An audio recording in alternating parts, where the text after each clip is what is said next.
할렐루야. 주 예수의 은혜와 평강이 있을지어다. 오늘 요한복음 설교 66번째, 예수님을 믿지 않는 사람들에 대한 말씀을 전하려고 합니다.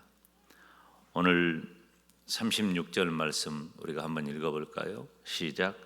너희에게 아직 빛이 있을 동안에 빛을 믿으라. 그리하면 빛의 아들이 되리라. 예수께서 이 말씀을 하시고 그들을 떠나가서 숨으시니라. 아멘.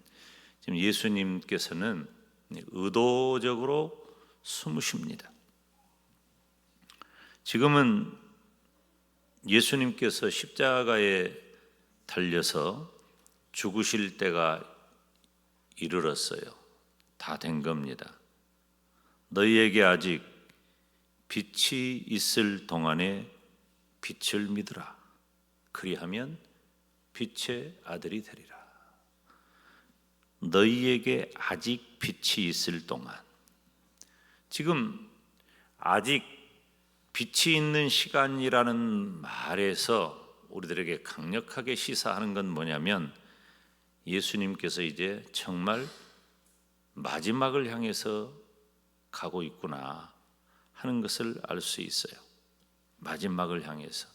지금 12장에 우리가 주목할 만한 성경 지난 시간에 살폈는데 24절 말씀, 요한복음 12장 24절 말씀 같이 읽습니다. 내가 진실로 진실로 너희에게 이르노니 한 알의 밀이 땅에 떨어져 죽지 아니하면 한 알 그대로 있고 죽으면 많은 열매를 맺느니라. 아멘. 지금 예수님께 나오는 무리들에게 예수님께서 하시는 마지막 말씀이에요. 그리고 이제는 예수님께서 예수님 자신의 사역과 그리고 육체의 생을 마감하는 시간이 온 거예요. 사실 여러분, 이 장면이 얼마나 기가 막힌 장면인지 몰라요. 우리가 잘 알다시피 13장에서는 예수님께서 제자들의 발을 씻으시고 성만찬을 행하시고, 그리고는 조금 남아있는 14장, 15장, 16장 있지만은 다 이제는 그 시간 안에 이루어진 일이에요. 예수님께서 이 땅에 오셔서 행하시는 공적인 사역, 그리고 육체의 생을 마감하는 시간이기 때문에 예수님으로서는 이 모든 것을 다 알고 계셔요. 그렇기 때문에 우리 교회사적으로도 구속사적으로도 매우 중요한 그런 상황인 겁니다. 결국 예수님께서 이 땅에 오신 이유이기도 하지만, 예수님의 많은 표적에도 불구하고 사람들은 믿지 않습니다. 오늘 37절 말씀에 보면 이렇게 많은 표적을 그들 앞에서 행하셨으나 그를 믿지 않았다 그랬어요. 이렇게 많은 표적을 그들 앞에서 행하셨다. 그런데 안 믿는다는 거예요.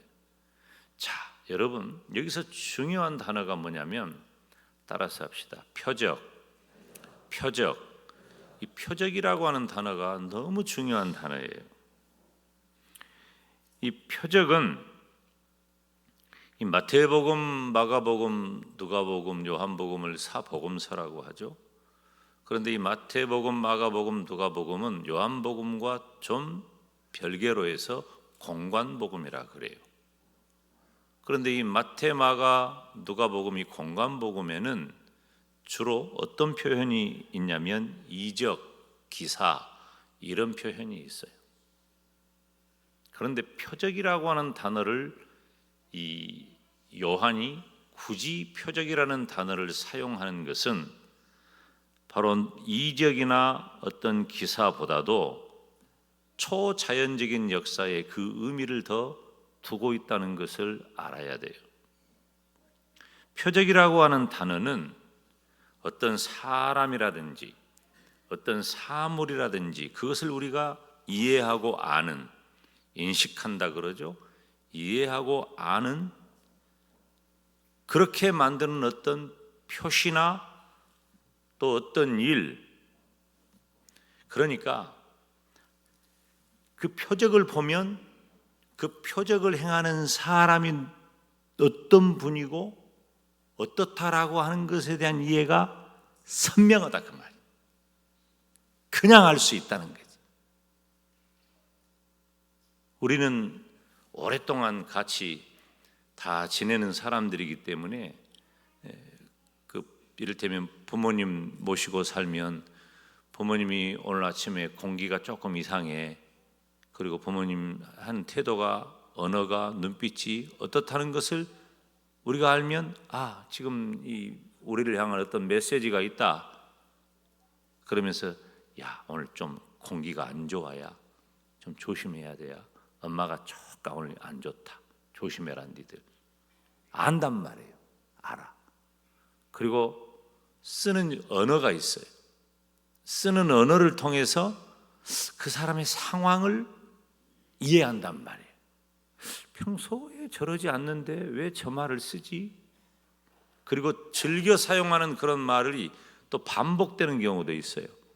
그러면 저렇게 저 말씀을 계속 반복하는 걸 보니 그 어떤 강조점이나 의도가 있구나 라고 하는 거죠. 예수님 댁에 사람들에게 인식시키는 매우 중요한 것은 바로 표적을 행하심으로 많은 사람들에게 예수님이 누구냐라고 하는 것을 알려주는 거예요. 표적을 행하신 목표는 예수님께서 하나님의 아들 그리스도이심을 믿게 하는 겁니다. 표적의 목표는 뿐만 아니라 예수님의 이름을 힘입어서 생명을 얻게 하려는 거예요.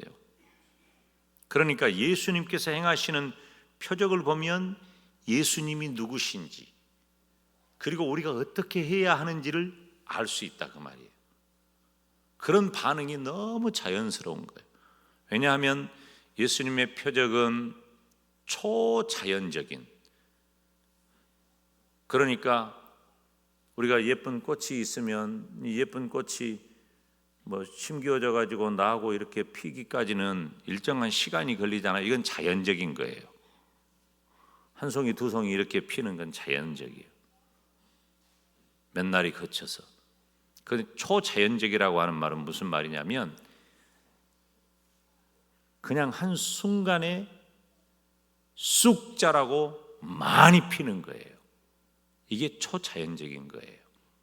있을 수 없는 일이에요. 그것 자연적인 역사라고 해서 초자연적인 역사가 꽃이 쑥 자라고 많이 피는 것이 당연한 건 아니에요. 당연한 것은 갈릴리 호수에서 큰 풍랑이 일 때 그 바다를 꾸짖어 잔잔케 하신 일, 여러분 시간이 지나면 풍랑은 잦아들게 돼 있습니다. 그러니까 주님께서 어떻게 하셨어요? 꾸짖으신 거예요. 바람아 멈추어다오 하실 때 바람이 멈춰버리는 거예요. 이게 초자연적인 역사인데 김용대 목사가 파도치는 어마어마한 파도가 치고 쓰나미가 몰려오는 그 앞에 서서 바람만 멈추어다고 하면 바람이 멈춥니까? 초자연적인 역사도 일반적인 인간이 행할 수 있는 일이 아니에요. 초자연적인 역사를 통해서 예수님이 어떤 분인가를 알게 된다 그 말이에요. 예수님께서 하나님의 아들이시고 그리스도로구나. 그리고 우리가 저 예수님을 믿으면 생명을 얻게 되는구나 라고 하는 목표가 있다는 거예요. 그런데 예수님께서는 표적을 행했어요? 행하지 않았어요? 표적을 행했단 말이에요. 그런데 그 모든 표적을 많은 사람들이 봤지만 그들의 반응은 뭐냐면은 따라서 합시다. 그를 믿지 아니하니. 그를 믿지 아니하니라는 말을 직역을 하면 그들이 믿지 않고 있었다. 지금 안 믿는 게 아니라 지속적이고 반복적인 행위로 예수님께서 아무리 대단한 표적을 행하셔도 계속해서 그들의 마음은 믿기를 거부한 거예요. 강팍한 거지. 이 영적인 문제는 이런 겁니다.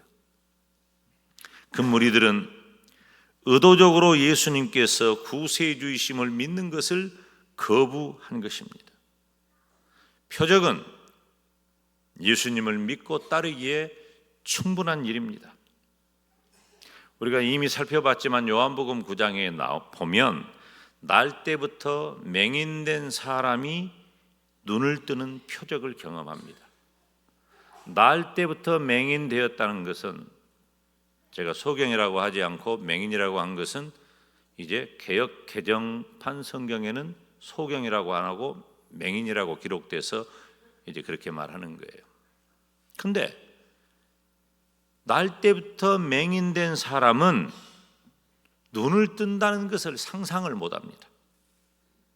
상상할 수가 없어요. 있을 수가 없는 일이에요. 날 때부터 맹인된 사람은 평생 맹인으로 살다가 그렇게 생을 마감하는 것이 일반적인 이치입니다.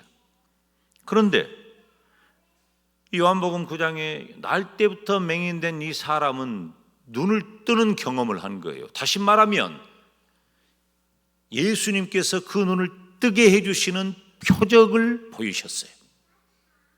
그러니까 이 사람은 그 표적을 경험하고 결과가 어떻게 되었습니까?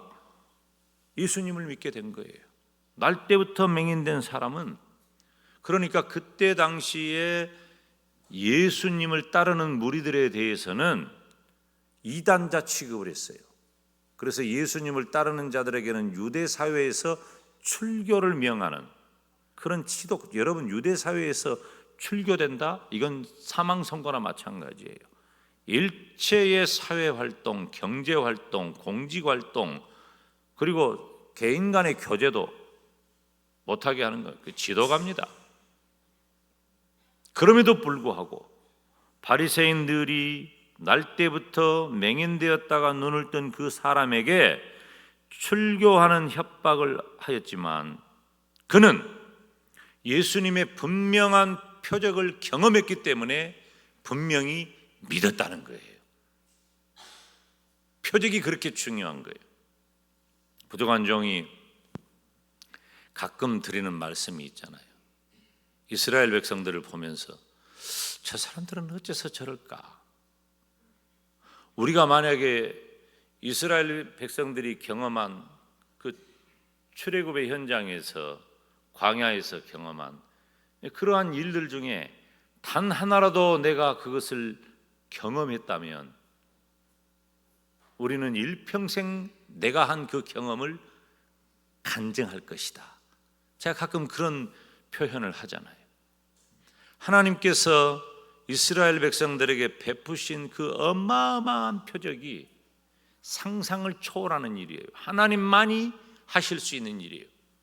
그렇기 때문에 그것을 경험한 사람은 하나님의 존재를 분명하게 확신하고 하나님이 어떤 분인가를 신앙하는 그런 믿음을 갖게 된다는 거예요. 그런데 이스라엘 백성들은 왜 자꾸 하나님에 대하여 불순종할까? 이 이해를 제가 못한다는 말씀을 가끔 드리는 겁니다. 오늘 본문에 등장하는 그들도 마찬가지입니다. 의도적으로 거부하고 예수님을 믿지 않았습니다. 마음이 강팍한 거죠. 그들은 빛 가운데로 나오기를 싫어하고 어두움을 사랑했습니다. 요한복음은 예수님을 빛이라고 소개하잖아요. 그 빛 대신 예수님을 거부한 겁니다.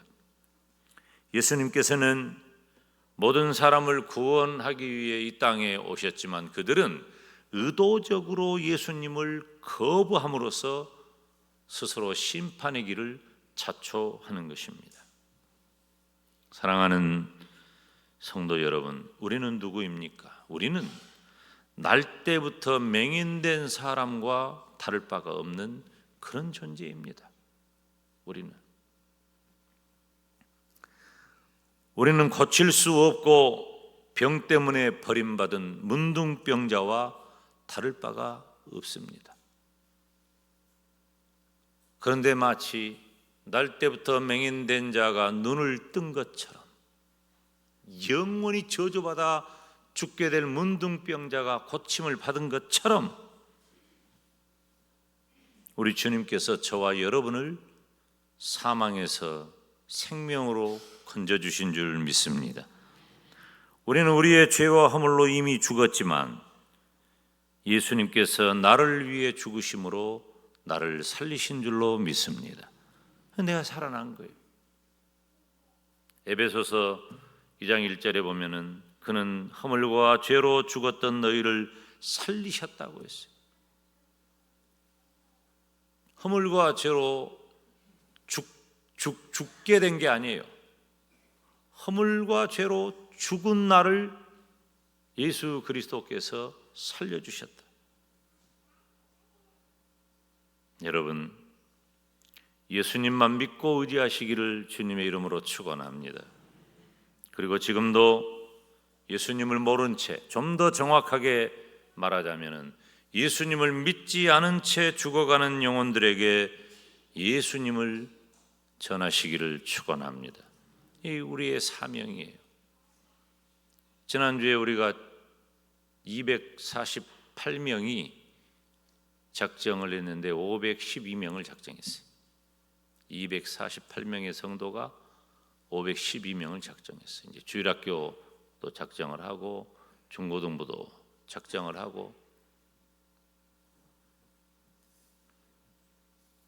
5월 19일 주일과 6월 16일 주일에는 축호 노방 전도를 할 계획입니다. 그런데 우리가 잊지 말아야 할 게 있어요. 제가 그랬어요. 전도를 하면서 한참 제가 청년 때 전도를 하러 다니고 있을 때인데 제가 그런 얘기를 가끔 했어요. 전도를 얘기할 때 가끔 어떤 얘기냐면 전도지도 안 받으려고 그래요. 거부해요. 그러면 뒤돌아서서 제가 하는 말이 저주오라고 내가 전도하지. 예? 지가 안 믿으면 지가 지옥 갈 텐데 왜 저런지 모르겠다. 근데 그게 인간 존재가 그런 거예요. 그런데 우리는 때와 시를 알 수가 없어요. 제가 초등학교 주일학교 교사 시절이에요. 주일학교 교사 시절에 느닷없이 교사를 맡아가지고 뭐 방법이 없으니까 이제 뭐 글 없는 책으로 전도를 하고 뭐 쫙 복음 제시하고 그렇게 전도하고 우리 반이 이제 결석도 없고 그런 반이었거든요. 초등학교 6학년 맡았는데. 근데 저는 그 주일에 안 오잖아요. 그러면 즉시 가가지고 왜 교회 안 왔냐고 막 두드려 패가지고도 데려다가 앉혀놓은 그런 교사였거든요. 뭘 잘 모르니까. 근데 이제 그 주에 교회를 안 왔어요. 한 아이가 남학생이 안 왔는데 이상하게 그 주에는 안 간 거예요. 그 주에는 안 간 거예요. 제가. 근데 그 다음 주일날 또 안 왔어요. 왜 안 왔지? 그러니까 나는 이제 좀 뿔따구가 났죠. 결석을 하다니 이게 말이 되냐. 그리고 이제 집에 간 거예요. 그 집 대문에 들어서자마자 들려오는 소리가 제가 교사 교육할 때 언젠가 한번 얘기한 것 같은데 어마어마한 울음소리가 밖으로 들려 나오는 거예요. 제가 그 집에 들어가는 그 시간에 그 아이의 할머니가 숨을 거둔 거예요. 내가 얼마나 그 일 때문에 마음이 아프고 얼마나 오랫동안 그 마음의 짐이 계속됐는지 몰라요. 내가 게을러가지고 뭔 일 때문인지 모르지만은 지난주에 한 번 결석했을 때 할머니가 편찮으셔서 교회 안 왔다는 사실을 내가 가서 알았더라면 그 학생, 그 주일학교 학생 만나러 가가지고 그 할머니에게 그러는 책으로 복음이라도 제시하고 예수님을 믿는 이 전도를 내가, 물론 하나님께서 구원하시겠지만 내가 그렇게라도 했어야 될 일을 못한 자책감이 얼마나 저를 한동안 힘들게 했는지 몰라요. 여러분, 근본적으로 사람들은 예수님을 믿지 않습니다. 그래도 예수님께서는 십자가에서 죽으셨고, 그리고 그 예수님을 믿는 사람들을 구원해 주시는 줄 믿습니다. 이게 진리예요. 우리는 나에게 주어진 일이 얼마나 크고 귀한가. 저와 여러분이 믿음으로 구원을 선물하신 이름은 예수님입니다. 예수님을 믿은 것이 이렇게 복되고 감사한 거예요. 예수님을 믿지 않는 사람들처럼 주님을 거부하지 않고 내가 예수님을 믿게 되었으니 오늘 본문의 내용과는 우리는 상관없는 사람들이에요.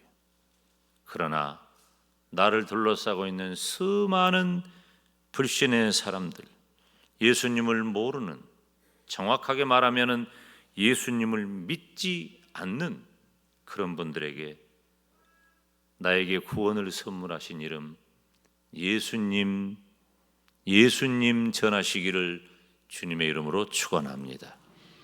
기도하겠습니다. 하나님 아버지, 하나님의 은혜와 크신 사랑을 감사합니다. 예수님 시대에도 예수님이 행하신 표적을 보고도 예수님을 믿지 않는 사람들이 너무너무 많았는데, 지금 이 시대에도 예수 그리스도의 복음의 소식을 듣고서도 예수님을 믿지 않는 분들이 너무너무 많습니다.